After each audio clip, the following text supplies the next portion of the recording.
Hello everyone. आज आम करने जाऊे क्रिस्पी कॉर्न। क्रिस्पी कॉर्न करने बहुत सहज और बहुत सिंपल। क्रिस्पी कॉर्न करने फास्ट कॉर्न को गरम पानी रे 2 ରୁ 3 मिनट पर्यंत फुटेई ताकू ठंडा करने छाड़ीदवा।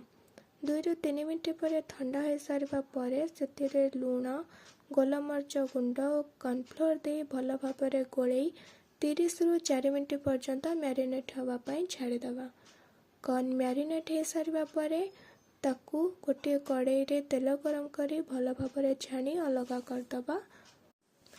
पर कैप्सिकम लंका रसुण अदा धनिया पत्र पियाज को भल भाव छोट छोट करी काटिदबा। काटी सारिबा पर गोटे कड़ाई रे तेल नहीं तेल गरम हो सारिबा पर से अदा रसुण पकई भाजीदबा। तापर छोट छोट कटा होता लंका और पियाज और कैप्सिकम पकई 2 ରୁ 3 मिनट पर्यंत भल भाव भाजीदबा। भाजी हो सारिबा पर से टमाटो सॉस और लुण ऐड करवा। ऐड करी ताको भल भाव गोले मिसेकी 1 मिनट पर्यंत छाड़ीदबा। हो सारिबा पर से लंका गुंड और धनिया गुंड पकई गोलेदबा। तापर गोटे जगार पानी नहीं से कॉर्नफ्लोर दे भल भाव गोले से देदबा। गोले सारिबा पर से आम कॉर्न छणा हो रखा जाता कॉर्न ऐड करवा।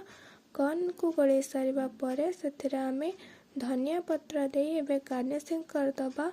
एबे हमर रेडी हो गला।